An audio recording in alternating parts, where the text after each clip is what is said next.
Okay, మీరు తీసుకుపోతారు compulsory, నేను చెప్పే మాట తీసుకెళ్తారు. గౌతమి పుత్ర శాతకర్ణి అనేటటువంటి మూవీ చూసిరా? కొత్త సినిమా చెప్పండి సార్, మీరు పాతది ఎప్పుడు చెప్తే మీరు ఆడుతున్నాం. బాలకృష్ణ చెప్తున్నారు. బాలకృష్ణ గ్రేట్, బాలయ్య, జై బాలయ్య. ఎందుకు చెప్తున్నా అంటే గౌతమి పుత్ర శాతకర్ణిలో చాలా రాజ్యాలు ఉంటాయి, చాలా మంది వాళ్ళ వాళ్ళ రాజ్యాల కోసం కొట్లాడుతుంటారు, రాజ్యాల మధ్య గొడవలు అవుతుంటాయి, ప్రాణ నష్టం జరుగుతూ ఉంటుంది.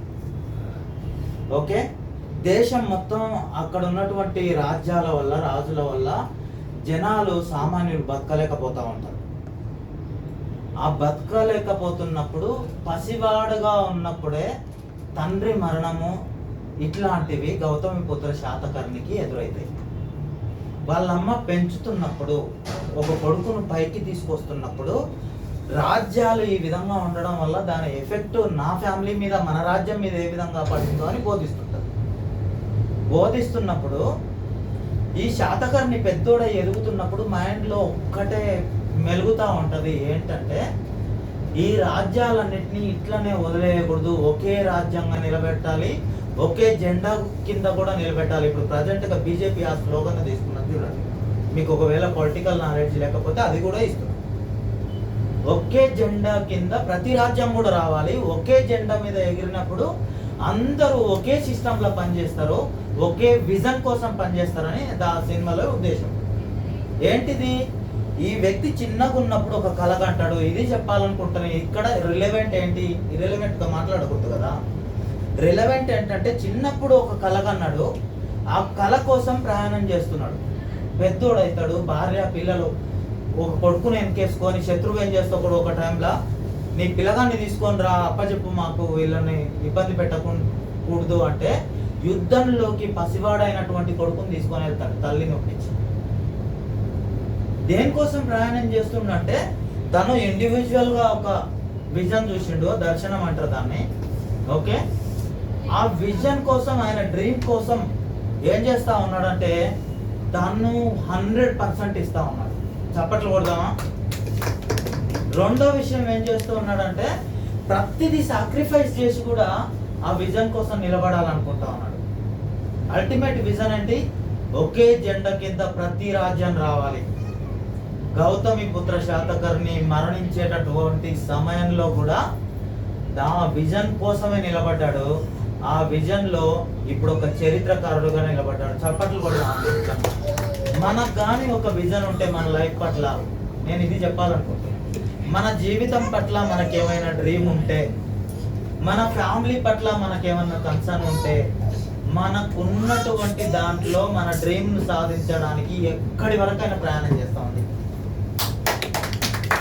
ఏమైనా చేస్తాం, మనకు డ్రీమ్ ఉండాలే. కానీ ఏపీజే అబ్దుల్ కలాం గారు ఏమంటారంటే, మీరు పండు అసలు కళ అంటే ఏంటని చెప్తాడంటే ఆయన, మీరు నిద్రపోయి కళలు అనేది కాదు కళ, నువ్వు మెలుకుని ఉండగా నిద్ర రాకుండా చేసేది నిజమైన కళ అంటాడు ఆయన. ఏమంటాడు? మీరు నిద్రపోరు, కానీ అది నిద్రపోనియదు, తెల్లారే ఉంటుంది, చీకట్లో కళలు అనేది కాదు. పడుకున్నాక నువ్వు బతికున్నప్పుడు, నువ్వు మెలుకువగా నీ స్పృహలో ఉన్నప్పుడు వచ్చేటటువంటి డ్రీమ్ నిన్ను నిద్ర పట్టనియదు చూడు, అది నిజమైన కళ అంటాడు. రెండో విషయం ఏం చెప్తాడంటే, పెద్ద కళలు కలండి, అసలు ఇంపాసిబుల్ అనేటటువంటి దాన్ని పెట్టుకోండి, దానికోసం శాయశక్తుల. రాత్రనో నిన్ననో ఒక రాంగోపి సార్ మాట్లాడుతుంటే ఒక విషయం చెప్పిండు ఒకతను. ఏం చెప్పిండంటే, యుద్ధానికి తీసుకెళ్ళిన తర్వాత ఒక అంటే సముద్రం దాటిచ్చిరు, శత్రు దేశంలోకి అడుగు పెట్టిన తర్వాత ఆ పడవలను కాల్చేసిరంట. అలెగ్జాండర్ ఆ పడవలను కాల్చేస్తే ఇప్పుడు ఆప్షన్ ఉందా వీళ్ళకి? రిటర్న్ వచ్చి పడవలకి పారిపోవడానికి? ఎలాంటి యుద్ధం చేస్తారు చెప్పండి? లైఫ్ అండ్ డెత్ యుద్ధమే కదా, అవునా కదా? లైఫ్ అండ్ డెత్ యుద్ధం చేసినోడు గెలుస్తాడా ఓడిపోతాడా చెప్పండి? ఫైనల్ గా గెలుస్తాడా ఓడిపోతాడా? మరి మీరు కూడా నిజంగా చెప్తున్నా, సుఖవలయం వల్పల అనేటటువంటి ఒక పుస్తకం ఉంటది, అవుట్ ఆఫ్ కంఫర్ట్ జోన్ అని. సుఖవలయం వెలుపల, దానికి తెలుగులో. మనము కంఫర్ట్గా ఉన్నంత వరకు 100%గా మనం సక్సెస్ కాము. అదెవరమైనా కంఫర్ట్ జోన్ను దాటితేనే మనకు శక తాకుతుంది, మంతుంటది. నిజంగా చెప్తున్నా, హీట్ ఆఫ్ ద మూమెంట్ ఎట్లా వస్తుంది అంటే అట్లా ఉంటది. దానికోసం నువ్వు 40 మైల్స్ పరిగెత్తేటోటు 100 మైల్స్ పరిగెత్తుతాడండి. ఒక గోడ ఉందనుకో, శత్రువు తరుముకుంటూ వస్తుండు కత్తి పట్టుకొని, చాలా అందుకోలేని గోడ కూడా ఎక్కి అవతలకి దూకేస్తామండి నువ్వు 100%. ఎందుకంటే ఎఫర్ట్స్ కూడా అట్లా ఉంటాయి. మానసికంగా శారీరకంగా దృఢంగా తయారవుతావు కాబట్టి సక్సెస్ నీ ఎమ్మటి వస్తుంది. ఇన్సూరెన్స్ రంగంలో కూడా నువ్వు నిలబడాలంటే నిజంగా చెప్తా ఉన్నాను. రాంగోపి సార్ ఒక మాట అన్నాడు, నాకు చాలా బాగా మైండ్లోకి వెళ్ళింది. ఏంటంటే, నువ్వు మాడి చెట్టు లాంటి విత్తనం వేస్తా ఉన్నావు. ఒక్క కాత కాసి పడిపోయేటటువంటి విత్తనం కాదు. మాడి చెట్టు ఏం చేస్తుంది, స్టార్టింగ్లో ఓన్లీ విత్తనం వేస్తావు, చెట్టు మొలుస్తుంది, ఆ చెట్టుకు నీళ్లు పోసి చుట్టూ సెక్యూరిటీ ఇస్తావు అంతే. అది పెద్దగా అయిన తర్వాత కాలు మీద కాలు వేసుకొని తింటావు. ఎన్ని టర్మ్స్ తింటావు? చాలా టర్మ్స్. నువ్వు బతుకున్న రోజులు మాడి చెట్టు ఉంటుందండి. మాడి చెట్టు పనులు ఇస్తానే ఉంటుంది. ఇన్సూరెన్స్ రంగం అనేది, బిజినెస్ అనేది అలాంటిది అని చెప్పింది. మరి మనం ఇది పాజిటివ్ గా తీసుకున్నామా? Yes, sir. Yes or no? Yes. ఈ మోటివేషన్ తోటి వెళ్ళి మీరు సక్సెస్ఫుల్ గా మళ్ళీ తిరిగి వచ్చి నాతో పాటు నేను కూడా ఒక సక్సెస్ఫుల్ లీడర్ గా ఉన్నప్పుడే 10 మంది చెప్తే వింటారండి.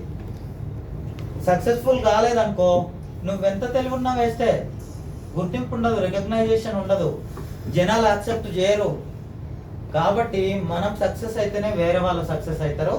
ఆ దిశగా మనం ప్రయాణం చేయాలని, మీరందరూ కూడా ఈ ఊపు మీద వెళ్ళి అద్భుతాలు సృష్టించాలని మనస్ఫూర్తిగా ఫైనల్ గా Thank you. NTR 2 నిమిషాలు